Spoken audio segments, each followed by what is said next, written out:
बेंगलुरु की अजीम विरासत के जश्न में 53 मुमताज़ शख्सियात को शहर के बानी नाडप्रभु केम्पेगौड़ा की 516वीं यौम पैदाइश पर नाडप्रभु केम्पेगौड़ा अवार्ड 2025 से नवाजा गया। बीबीएमपी हेड ऑफिस में मुनक़्क़द तक़रीब की क़ियादत deputy chief minister DK Shivakumar ने की और बेंगलुरु की तरक्की और शनाख्त में अहम रोल अदा करने वालों को अवार्ड्स पेश किए गए। अवार्ड याफ्तगान में बीबीएमपी रीस्ट्रक्चरिंग कमेटी के अरकान शामिल थे, जिन्होंने ग्रेटर बेंगलुरु गवर्नेंस एक्ट 2024 का मसवदा तैयार किया था, जो शहर के लिए एक जदीद गवर्नेंस मॉडल है। अवार्ड याफ्तगान में tennis star Mahesh Bhupathi, playback singer Sangeeta Katti और साबिक bureaucrats BS Patil, Siddaiah, Jayakar Jerome, SR Umashankar और वी रविचंद्र शामिल थे। समाजी कारकुन RK Mishra, Padmashri Balaram, advocate MS Shyam Sundar, cable operator VS Patrick Raju और द हिंदू कर्नाटक के deputy chief of bureau BS Satish Kumar को भी उनके शानदार काम के लिए सराहा गया। तकरीब से खिताब करते हुए डीके शिव कुमार ने कहा कि कांग्रेस हुकूमत नाडप्रभु केम्पेगौड़ा के तरक्याती नज़रियात से मुतासर है। उन्होंने 3 अजीम शख्सियात को खराज तहसीन पेश किया। नाडप्रभु केम्पेगौड़ा बेंगलुरु के बानी, किंगल हनुमंतैया जिन्होंने विधान सौधा बनाया और एसएम कृष्णा जिन्होंने विकास सौधा की तामीर की। एक अहम ऐलान करते हुए डीके शिव कुमार ने 60,000 नशिस्तों वाले स्टेडियम के मंसूबे का जिक्र किया, जो बेंगलुरु के आलमी मुकाम को मजीद बुलंद करेगा। ಹೊಸದಾಗಿ ಇವತ್ತು ಸರ್ಕಾರ ಮತ್ತು ಗ್ರೇಟರ್ ಬೆಂಗಳೂರು ಅಭಿನಂದನೆಗೆ ಪಾತ್ರರಾದಂಥ ಎಲ್ಲ ಕರ್ನಾಟಕಕ್ಕೆ ಮತ್ತು ರಾಜ್ಯಕ್ಕೆ ಹಾಗೂ ಬೆಂಗಳೂರು ನಗರಕ್ಕೆ ಸೇವೆ ಮಾಡಿದಂಥ ಎಲ್ಲ ಗಣ್ಯರೇ, ಹುಟ್ಟುವಾಗ ನಾವೆಲ್ಲ ಭೂಮಿ ಮೇಲೆ ಇರ್ತೀವಿ, ಆದರೆ ಸತ್ತಾಗ ನಾವೆಲ್ಲ ಭೂಮಿ ಒಳಗಡೆಗೆ ಹೋಗ್ತೀವಿ. ನಮ್ಮ ಸಾಧನೆಗಳು ಯಾವಾಗಲೂ ಕೂಡ ನೆನಪಿರ್ತದೆ. ನಾನು ಆಗಾಗ ಒಂದು ಮಾತು ಹೇಳ್ತಾ ಇರ್ತೀನಿ, ಮನುಷ್ಯನ ಹುಟ್ಟು ಆಕಸ್ಮಿಕವಾದ್ದು, ಸಾವು ಅನಿವಾರ್ಯ, ಜನನ ಉಚಿತ, ಮರಣ ಖಚಿತ ಅಂತ ಹೇಳಿ.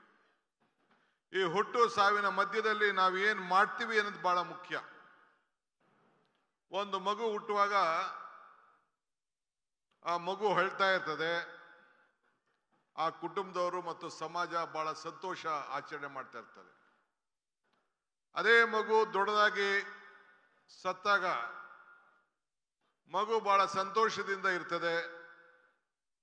ಆ ಸೇವೆ ಮಾಡಿದಂಥವರು ಸಮಾಜ ಅವರ ಮಾಡಿದಂಥ ಸೇವೆಯನ್ನು ಸ್ಮರಿಸ್ಕೊಂಡು ಅಳ್ತಾ ಇರ್ತಾರೆ. ಇದೇ ಹುಟ್ಟಿಗೂ ಸಾವಿಗೂ ಇರೋಂಥ ಒಂದು ದೊಡ್ಡ ವ್ಯತ್ಯಾಸ. ನಾವ್ಯಾರೂ ಶಾಶ್ವತವಾಗಿರ್ಲಿಕ್ಕೆ ಸಾಧ್ಯ ಇಲ್ಲ. ಇವತ್ತು ಕೆಂಪೇಗೌಡರ ಜಯಂತಿಯನ್ನ 516ನೇ ಜಯಂತಿಯನ್ನ ನಾವು ಆಚರಣೆ ಮಾಡ್ತಾ ಇದ್ದೇವೆ. ಅವರು ಹಾಕೊಟ್ಟಂತ ದಾರಿ, ಅವರ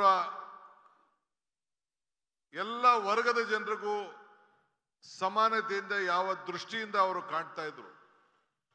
ಹುಟ್ಟುವಾಗ ಒಕ್ಕಲಿಗನಾಗಿ ಹುಟ್ಟಿದ್ರು ಕೂಡ ವಿಶ್ವ ಮಾನವನ ತತ್ವವನ್ನು ಬೆಳೆಸ್ಕೊಂಡು ಇವತ್ತು ಈ ಕಾರ್ಪೊರೇಷನ್ ಸುತ್ತಮುತ್ತಲು ಇರುವಂತ ಎಲ್ಲ ಭಾಗದಲ್ಲಿ ಅವರ ದೂರ ಆಲೋಚನೆಗಳು ಏನು ಪೇಟೆಗಳನ್ನು ರಚನೆ ಮಾಡಿದ್ರು, ಇವೇ ಅವಕ್ಕೆ ಸಾಕ್ಷಿ ಆಗಿದೆ. ಇವತ್ತು ಬೆಂಗಳೂರು ನಗರ ಇಡೀ ವಿಶ್ವದಲ್ಲೇ ನಾವೆಲ್ಲ ಜನ ಬಂದು ಇಲ್ಲಿ ಗುರ್ಸ್ತಾ ಇದ್ದಾರೆ. ಇಡೀ ಪ್ರಪಂಚದಿಂದ ದೇಶದ ವಿವಿಧ ಮೂಲೆಯಿಂದ ಬಂದು ಇಲ್ಲಿ ವ್ಯಾಸಂಗ ಮಾಡ್ತಾ ಇದ್ದಾರೆ. ಎಲ್ಲರನ್ನೂ ಕೂಡ ಸಹಬಾಳ್ವೆಯಿಂದ ಸ್ವೀಕಾರ ಮಾಡಿ ಇವತ್ತು ಬೆಂಗಳೂರು ಈ ಹವಾ ಗುಣ, ನಮ್ಮಲ್ಲಿ ಪ್ರಕೃತಿ, ನಮ್ಮಲ್ಲಿ ಧಾರ್ಮಿಕತೆ, ನಮ್ಮಲ್ಲಿ ಸಾಮಾಜಿಕತೆ ಎಲ್ಲ ಕೂಡ ತಾವೆಲ್ಲ ಗಮನದಲ್ಲಿ ಇಟ್ಕೊಂಡಿದ್ದೀರಿ. ಹಿಂದೆ 500 ವರ್ಷದಿಂದ ಕೂಡ ನಾನೇನು ಇವತ್ತು ಬ್ರ್ಯಾಂಡ್ ಬೆಂಗಳೂರು ರಚನೆ ಮಾಡಬೇಕು ಅಂತ ಚಿಂತೆ ಮಾಡ್ತಾ ಇದ್ದೀವಿ. ಕೆಂಪೇಗೌಡರು ಹಾಕೊಟ್ಟಂತ ಅಡಿಪಾಯ ಇವತ್ತು ನಮ್ಮೆಲ್ಲರೂ ಕೂಡ ಈ ಒಂದು ಶಕ್ತಿಯನ್ನ ತುಂಬಿದೆ. ನಾನು ಆಗ ಒಂದು ಮಾತು ಹೇಳಿದ್ದೆ ಹಿಂದೆ, 3 ಕೆಗಳನ್ನ ನಾವು ನೆನೆಸ್ಕೊಳ್ಬೇಕು ಅಂತೇಳಿ. ಒಂದು, ಕೆಂಪೇಗೌಡರು ಬೆಂಗಳೂರನ್ನ ಕಟ್ಟಿದಂಥವ್ರು, ಬೆಂಗಳೂರನ್ನ ನಿರ್ಮಾಣ ಮಾಡಿದಂಥವ್ರು.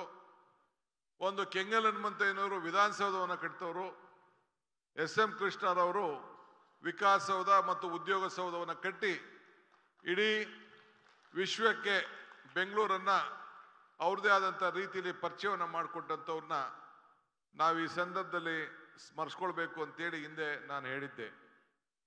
ಹೀಗೆ ನಾವು ಬೆಂಗಳೂರನ್ನ ಇವತ್ತು ಏನು ನಮ್ಮ ಕೆಂಪೇಗೌಡರ ಹೆಸರಿನಲ್ಲಿ ನಾವು ಇವತ್ತು ಪ್ರಶಸ್ತಿಗಳನ್ನು ಕೊಡ್ತಾ ಇದ್ದೀವಿ.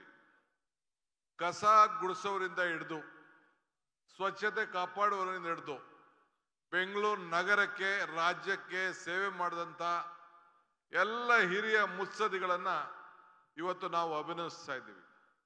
ತಾವೆಲ್ಲ ಗಮನಿಸಿದ್ದೀರಿ, ಮೊದಲನೇ ಹಂತದಲ್ಲಿ ಇವತ್ತು ಏನು ನಮ್ಮ BS ಪಾಟೀಲ್ ರವರು ಇರ್ಬೋದು, ಸಿದ್ದಯ್ಯನವರು ಬರಲಿಲ್ಲ. ಅದಾದ ಮೇಲೆ ನಮ್ಮ ಅಡ್ಮಿನಿಸ್ಟ್ರೇಟರ್ ಆಗಿದ್ದಂಥವರು, ನಿಮ್ಮಲ್ಲಿ ಈ ಕಳೆದ ಒಂದು ತಿಂಗಳವರೆಗೂ ಕೂಡ ಅಡ್ಮಿನಿಸ್ಟ್ರೇಟರ್ ಕೆಲಸ ಮಾಡಿದಂಥ ನಿವೃತ್ತಿ IAS ಅಧಿಕಾರಿಗಳಿರ್ಬೋದು, ಮತ್ತು ಮಿಶ್ರಾ ಅವರಿರ್ಬೋದು, ಮತ್ತು ಇನ್ನೆಲ್ಲ ಅನೇಕ ಈ ಒಂದು ಸೇವೆ ಮಾಡಿದಂಥವ್ರು.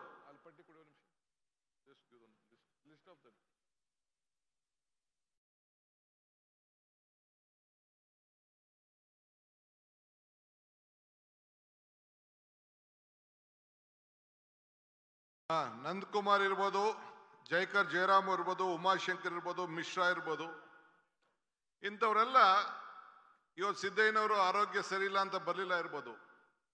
ಹೊಸದಾಗಿ 500 ವರ್ಷಗಳ ಆದಮೇಲೆ ಸ್ಥಾಪನೆ ಮಾಡ್ತಾರಂತ ಈ ಬೆಂಗಳೂರು, ಗ್ರೇಟರ್ ಬೆಂಗಳೂರಿಗೆ ಅಡಿಪಾಯವನ್ನ ಹಾಕಿದ್ರು ಅಂತ ಹೇಳಲಿಕ್ಕೆ ನನಗೆ ಬಹಳ ಸಂತೋಷ ಆಗ್ತದೆ.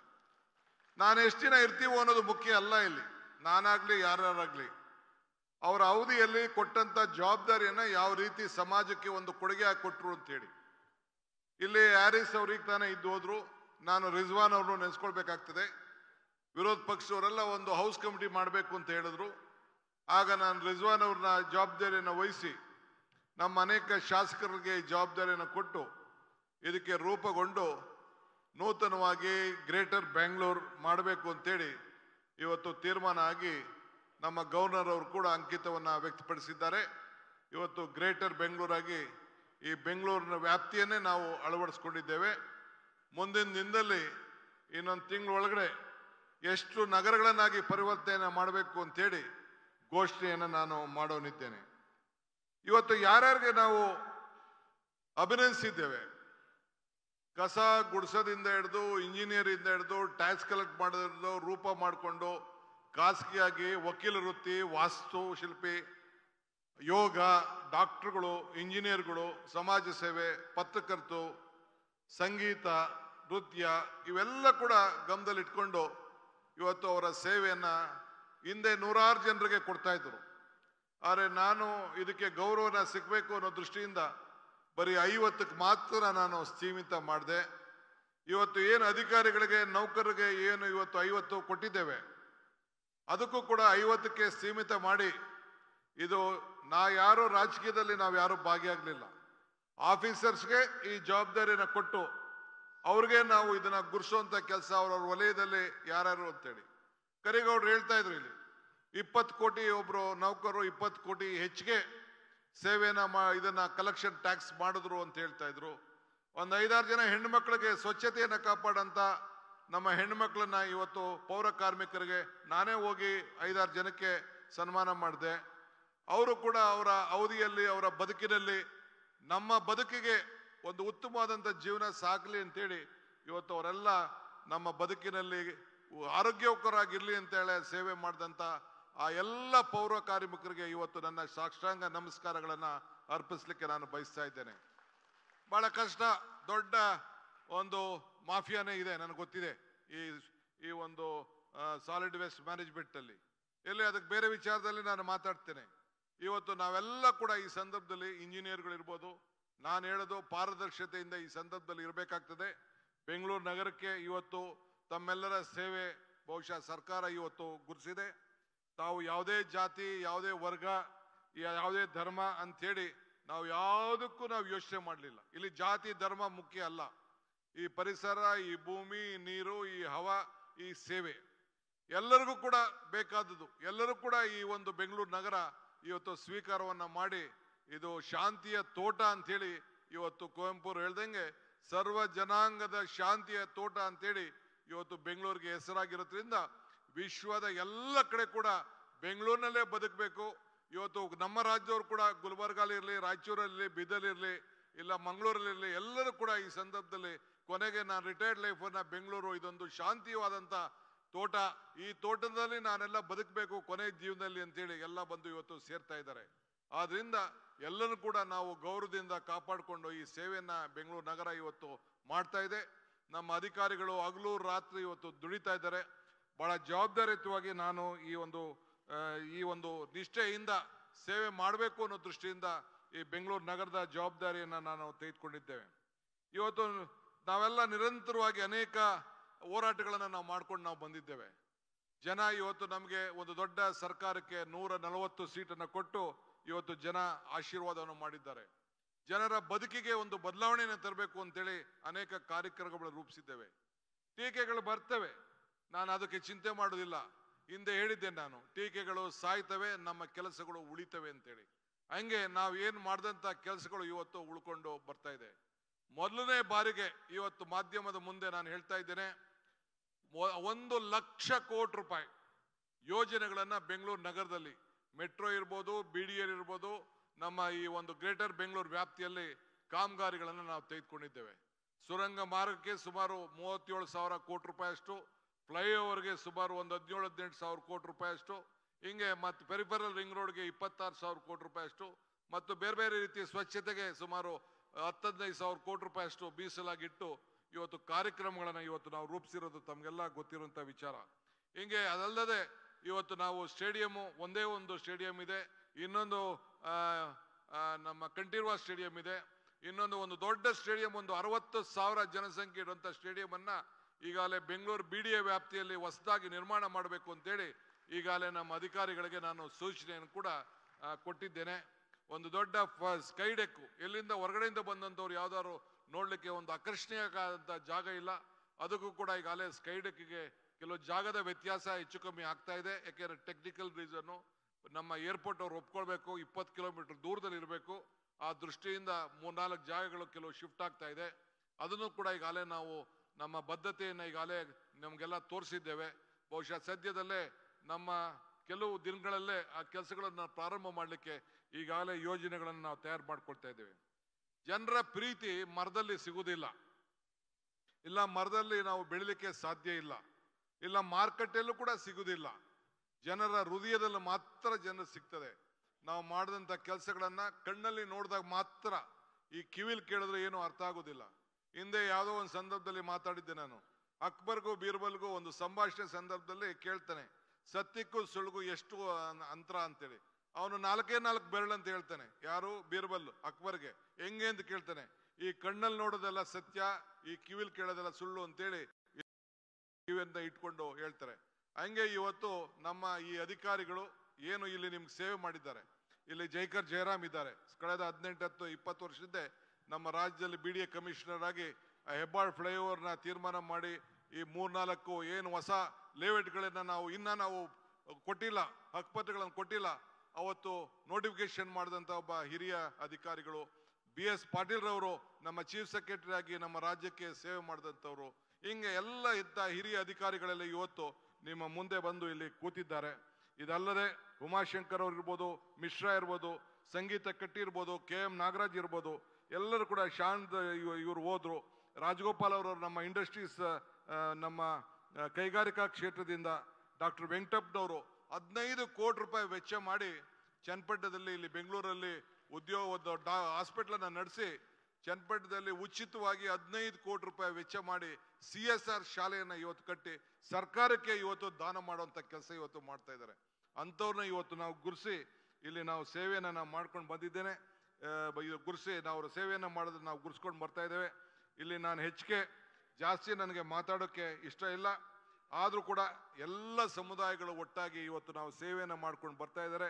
ಇವತ್ತು ನಾವೆಲ್ಲ ಬೆಂಗಳೂರು ಸುತ್ತಲೇ ಏನು ಹಿಂದೆ ಕೆಂಪೇಗೌಡರು ಕಟ್ಟಿದಂಥ ಬೆಂಗಳೂರಿಗೆ ಹೊಸ ರೂಪ ತರಬೇಕು. ಮುಂದಿನ ದಿನದಲ್ಲಿ ನೋಟಿಫಿಕೇಶನ್ ಆದಮೇಲೆ ಇನ್ನ ಏನೇನು ಬೆಂಗಳೂರು ಬೆಳೀತಾ ಇದೆ ಅದಕ್ಕೆ ಹೊಸ ರೂಪವನ್ನು ಕೊಡಬೇಕು. BMRD ವ್ಯಾಪ್ತಿಯಲ್ಲಿ ಒಂದೇ ರೂಪವನ್ನ ನಿರ್ಮಾಣ ಮಾಡಬೇಕು ಅನ್ನೋ ದೃಷ್ಟಿಯಿಂದ ಕೂಡ ಅನೇಕ ಕಾರ್ಯಕ್ರಮಗಳನ್ನ ಇವತ್ತು ನಾವು ರೂಪ ಮಾಡಿಕೊಂಡು ಬರ್ತಾ ಇದ್ದೇವೆ. ಆದ್ರಿಂದ ಇವತ್ತು ಎಲ್ಲ ವರ್ಗಕ್ಕೆ ಈಗ ಯೋಗ ಕೂಡ ಮಾಡಿದಂತ ಸುಮಾರು 3-4 ಜನರಿಗೆ ನಾವು ಸನ್ಮಾನ ಮಾಡ್ದ. ಯೋಗಿ ಎಂಬುವರು ಕರೆಸ್ಕೊಳ್ಳೋಕ್ಕಿನ್ನ ಉಪಯೋಗಿ ಅಂತ ಕರ್ಸ್ಕೊಂಡಾಗ ಮಾತ್ರ ಒಬ್ಬ ಮನುಷ್ಯನಿಗೆ ಒಂದು ಗೌರವನ ಬರ್ತದೆ. ಹಂಗೆ ನಾನು ಈ ಸಂದರ್ಭದಲ್ಲಿ ಹೇಳೋದು ಇಷ್ಟೇ, ಭಗವಂತ ನಿಮಗೆ ಒಂದು ಅವಕಾಶವನ್ನು ಮಾಡಿಕೊಟ್ಟಿದ್ದಾರೆ. ಚಿಕ್ಕ ವಯಸ್ಸಿನಲ್ಲಿರ್ಬೋದು, ಅಧಿಕಾರದಲ್ಲಿ ಇದ್ದಾಗಿರ್ಬೋದು, ಸಮಾಜ ಸೇವೆ ಇರ್ಬೋದು. ನಮ್ಮ ಬದುಕಿನಲ್ಲಿ ಯಾರಿಗೂ ಕೂಡ ನಾವೇನು ಮೆಚ್ಚಬೇಕಾಗಿಲ್ಲ. ನಮ್ಮ ಆತ್ಮಸಾಕ್ಷಿಗೆ ನಾವು ಒಪ್ಪಿಸ್ಕೊಂಡ್ರೆ, ಆ ರೀತಿ ನಾವು ಸೇವೆಯನ್ನ ಮಾಡಿದ್ರೆ, ಆತ್ಮಸಾಕ್ಷಿ ಒಪ್ಪೋ ರೀತಿಯಲ್ಲಿ ನಾವು ಕೆಲಸ ಮಾಡಿದ್ರೆ ಅದಕ್ಕಿಂತ ದೊಡ್ಡ ಸಮಾಧಾನ ಒಬ್ಬ ವ್ಯಕ್ತಿಗೆ ಇಲ್ಲ ಅನ್ನೋದಂತೂ ನಾನು ಭಾವನೆ ಮಾಡ್ಕೊಂಡಿದ್ದೇನೆ. ಆ ದೃಷ್ಟಿಯಿಂದ ಇವತ್ತು ತಾವೆಲ್ಲ ಹೆಚ್ಚಿನ ಸಂಖ್ಯೆಯಲ್ಲಿ ತಾವೆಲ್ಲ ಬಂದಿದ್ದೀರಿ, ಕುಟುಂಬಸ್ಥರೆಲ್ಲ ಬಂದಿದ್ದೀರಿ. ತಮ್ಮ ಕುಟುಂಬದವರು ಮಾಡಿದಂಥ ಸೇವೆನ ತಾವು ಕೂಡ ಸ್ಮರಿಸ್ಕೊಂಡು ಬಹಳ ಸಂತೋಷ. ಅಭಿನಂದನೆಗೆ ಪಾತ್ರದಂಥ ಸಂದರ್ಭದಲ್ಲಿ ಇವತ್ತು ಸ್ಟೇಜ್ ಮೇಲೆ ನಾನು ನೋಡ್ತಾ ಇದ್ದೆ.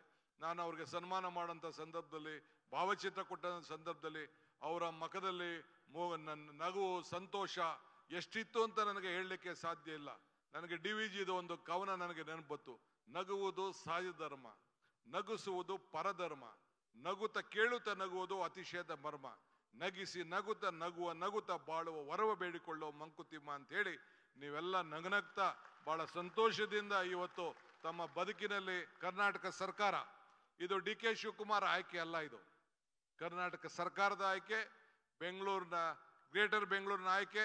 ತಮ್ಮ ಸೇವೆಯನ್ನ ನಾವು ಯಾವುದೇ ವಿಚಾರದಲ್ಲಿ, ವಾಸ್ತುಶಿಲ್ಪಿಗಳಿರ್ಬೋದು, ಆರ್ಕಿಟೆಕ್ಟರ್ ಇರ್ಬೋದು, ಇಲ್ಲ ಒಬ್ರು ಜ್ಯೋತಿಷಿಗಾರಿಗೂ ಕೊಟ್ಟಿದ್ದೇವೆ, ಡಾಕ್ಟರ್ಸ್ಗಳಿಗೂ ಕೊಟ್ಟಿದ್ದೇವೆ, ಇಂಜಿನಿಯರ್ಸ್ಗೂ ಕೊಟ್ಟಿದ್ದೇವೆ, ಮಾಧ್ಯಮಕ್ಕೂ ಕೊಟ್ಟಿದ್ದೇವೆ. ಎಲ್ಲ ರಂಗದಲ್ಲೂ ಕೂಡ ಇವತ್ತು ಆಯ್ಕೆಯನ್ನ ಮಾಡಿದ್ದೇವೆ. ಇನ್ನ ಬಹಳ ಜನ ಇದ್ರು, 106 ಜನ ಇದ್ರು. 300 ಜನ ನಮ್ಮ ರಾಮಲಿಂಗಾರೆಡ್ಡಿ ಅವರು ರೆಕಮೆಂಡ್ ಮಾಡಿದ್ರು. 300 ಜನ ಅದೊಂದು ಸಮಿತಿ ಪ್ರಕಾರ. ನಾನು ಅದನ್ನ ಕಡಿಮೆ ಮಾಡಿ 50ಕ್ಕೆ ನಾನು ಸೀಮಿತವನ್ನು ಮಾಡಿ ಇದಕ್ಕೆ ಒಂದು ಗೌರವ ಇರಬೇಕು ಅಂತೇಳಿ ಇವತ್ತು ಬೆಳಗ್ಗೆ ಕೆಂಪೇಗೌಡ ಭವನವನ್ನ ಶಂಕುಸ್ಥಾಪನೆಯನ್ನ ಮುಖ್ಯಮಂತ್ರಿಗಳು, ನಿರ್ಮಲಾನಂದ ಶ್ರೀಗಳು, ದೇಶಿಕೇಂದ್ರ ಶ್ರೀಗಳು, ನಮ್ಮ ಮೈಸೂರಿನವರು, ಹಂಗೆ ಸ್ಫಟಿಕಪುರಿ ಶ್ರೀಗಳು ಅವರೆಲ್ಲ ಬಂದು ಮುಖ್ಯಮಂತ್ರಿಗಳ ಸಮ್ಮುಖದಲ್ಲಿ ಭೂಮಿ ಪೂಜೆಯನ್ನ 5 ಎಕರೆ ಕೆಂಪೇಗೌಡ ಭವನವನ್ನ ಭೂಮಿ ಪೂಜೆಯನ್ನ ಕೂಡ ಮಾಡಿ ಬಹಳ ವಿಜೃಂಭಣೆಯಿಂದ ನಮ್ಮ ಬಾಬು ಜಗಜೀವನ್ ರಾಮ್ ಅವರ ಭವನದಲ್ಲಿ ಇವತ್ತು ಬೆಳಗ್ಗೆ ಉದ್ಘಾಟನೆ ಆಯಿತು. 7 ಕಡೆ 7 ಗೋಪುರದಿಂದ ದೊಡ್ಡ ಮೆರವಣಿಗೆಯಲ್ಲಿ ಇವತ್ತೆಲ್ಲ ನಮ್ಮ ಶಾಸಕರುಗಳೆಲ್ಲ ಹೋಗಿ ಮೆರವಣಿಗೆಯನ್ನು ನಡೆಸಿದ್ರು. ಅನೇಕ ಸಂಘಟನೆಗಳು ಇವತ್ತು ಪ್ರೋತ್ಸಾಹ ಕೊಟ್ಟು ಕಾರ್ಯಕ್ರಮವನ್ನು ರೂಪಿಸಿದ್ರು. ಆ ದೃಷ್ಟಿಯಿಂದ ಅವರೆಲ್ಲರೂ ಕೂಡ ಈ ಸಂದರ್ಭದಲ್ಲಿ ನಾನು ಅಭಿನಂದನೆ ಸಲ್ಲಕ್ಕೆ ನಾನು ಬಯತಾ ಇದ್ದೇನೆ. ನಾನು ಈಗಾಗಲೇ ಹೇಳ್ದಂಗೆ BDA ವತಿಯಿಂದ ಒಂದು ಹೊಸ ರೂಪವನ್ನು ಕೊಡಲಿಕ್ಕೆ ಪ್ರಯತ್ನ ಮಾಡ್ತಾ ಇದ್ದೇವೆ. ಈಗಾಗಲೇ ನಾನು ಹೇಳ್ದಂಗೆ 60,000 ಕೆಪಾಸಿಟಿಯ ಸ್ಟೇಡಿಯಂಗೆ ಹೊಸ ವಿನ್ಯಾಸವನ್ನು ರೂಪಿಸಲಿಕ್ಕೆ ಈಗಾಗಲೇ ನಾನು ಮಾರ್ಗದರ್ಶನ ಕೊಟ್ಟದ್ದು ಕೂಡ ಈ ಒಂದು ಹೊಸ ಅನೌನ್ಸ್ಮೆಂಟ್ ಕೂಡ ಈ ಸಂದರ್ಭದಲ್ಲಿ ನಾನು ಮಾಡಿದ್ದೇನೆ. ಅದಕ್ಕೆ ತಮ್ಮೆಲ್ಲರ ಸಹಕಾರ ಇರಲಿ, ತಮ್ಮೆಲ್ಲರ ಸಲಹೆಗಳಿರಲಿ. ತಪ್ಪುಗಳು ಆಗ್ಬೋದು, ನಾನು ನಿಷ್ಠುರವಾಗಿ ಕೆಲವು ಸಂದರ್ಭದಲ್ಲಿ ಮಾತಾಡ್ಬೋದು, ಮಾಧ್ಯಮಗಳು ಬೇಕಾದಷ್ಟು ನಮ್ಮನ್ನ ಛೇಡಿಸ್ಬೋದು, ಬೇಕಾದಷ್ಟು ಟೀಕೆಗಳು ಮಾಡ್ಬೋದು. ಆದರೆ ನಾನು ಬಹಳ ಸಂತೋಷದಿಂದ ಮಾಧ್ಯಮಗಳು ಏನೇ ಟೀಕೆ ಮಾಡಲಿ, ಏನೇ ನಮ್ಮ ತಪ್ಪುಗಳನ್ನು ಕಂಡಿಡಿದ್ರು ಕೂಡ ಬಹಳ ಸಂತೋಷದಿಂದ ಅದು ನಮ್ಮನ್ನ ತಿದ್ದಲಿಕ್ಕೆ ಹೇಳ್ತಾರೆ ಅನ್ನೋದನ್ನ ಭಾವನೆಯಿಂದ ಇಟ್ಕೊಂಡು ಸಮಾಜದ ಸೇವೆಯನ್ನು ಮುಂದುವರ್ಸ್ಕೊಂಡು ಹೋಗುವಂಥ ಕೆಲಸವನ್ನು ಮಾಡ್ತೇವೆ. ನಿಮ್ಮೆಲ್ಲರ ಆಶೀರ್ವಾದ ಇರಲಿ. ಒಂದು ಗುರಿಯನ್ನು ಮುಟ್ಟಬೇಕು. ಬೆಂಗಳೂರು ನಗರವನ್ನ, ಒಂದು ಬಲಿಷ್ಠವಾದಂಥ ಬೆಂಗಳೂರನ್ನ, ಶಾಂತಿ ಪ್ರಿಯವಾದಂಥ ಬೆಂಗಳೂರನ್ನ, ಗ್ರೀನರ್ ಬೆಂಗಳೂರನ್ನ, ಬ್ಲೂ ಬೆಂಗಳೂರನ್ನ, ಒಂದು ಪರಿಶುದ್ಧವಾದಂಥ ವಾತಾವರಣ ನಿರ್ಮಾಣ ಮಾಡಿ ಒಂದು ಶಾಂತಿಯ ತೋಟವನ್ನು ನಿರ್ಮಾಣ ಮಾಡೋಂಥ ಸಹಕಾರ ಕೊಟ್ಟಂಥ ತಮ್ಮೆಲ್ಲರೂ ಕೂಡ ವಂದಿಸಿ ಶುಭ ಹಾರೈಸಿ, ವಿಶೇಷವಾಗಿ ನನ್ನ ಅಧಿಕಾರಿ ಮಿತ್ರರಿಗೆ ಇವತ್ತು ಸುಮಾರು ಬೆಳಗ್ಗೆ ಸಾಯಂಕಾಲ ಹಗಲು ರಾತ್ರಿ ಎಂದೇ 24/7 ನಮ್ಮ ಅಧಿಕಾರಿಗಳು ಕೆಲಸ ಮಾಡ್ತಾ ಇದ್ದಾರೆ. ಅವರು ಕೂಡ ಈ ಒಂದು ಇಲಾಖೆಯ ಒಬ್ಬ ಮಂತ್ರಿಯಾಗಿ, ಈ ರಾಜ್ಯದ ಡೆಪ್ಟಿ ಚೀಫ್ ಮಿನಿಸ್ಟರ್ ಆಗಿ ಅವರೆಲ್ಲರೂ ಕೂಡ ಈ ಸಂದರ್ಭದಲ್ಲಿ ಮತ್ತು ಈ ಬೆಂಗಳೂರಿನ ನಾನೊಬ್ಬ ನಾಗರಿಕನಾಗಿ ಅವ್ರಿಗೆ ತುಂಬ ಹೃದಯದಿಂದ ನಾನು ಮತ್ತು ರಾಮಲಿಂಗಾರೆಡ್ಡಿ ಅವರು ಮತ್ತೆಲ್ಲ ಶಾಸಕರು ಎಲ್ಲ ಸೇರಿ ತುಂಬ ಹೃದಯ ಅಭಿನಂದನೆಗಳನ್ನ ಅರ್ಪಿಸಲಿಕ್ಕೆ ಬಯಸ್ತೇನೆ. ತಮ್ಮೆಲ್ಲರೂ ಕೂಡ ಶುಭವಾಗಲಿ. ತಮ್ಮ ಬದುಕಿನಲ್ಲಿ ಇನ್ನ ಸಾರ್ಥಕವಾದ ಜೀವನವನ್ನು ನಡೆಸಬೇಕು ಅಂತೇಳಿ ಪ್ರಾರ್ಥನೆ ನನ್ನ ಮಾತನ್ನು ಮುಗಿಸ್ತೇನೆ. ಜೈ ಹಿಂದ್, ಜೈ ಕರ್ನಾಟಕ, ಜೈ ಕೆಂಪೇಗೌಡ.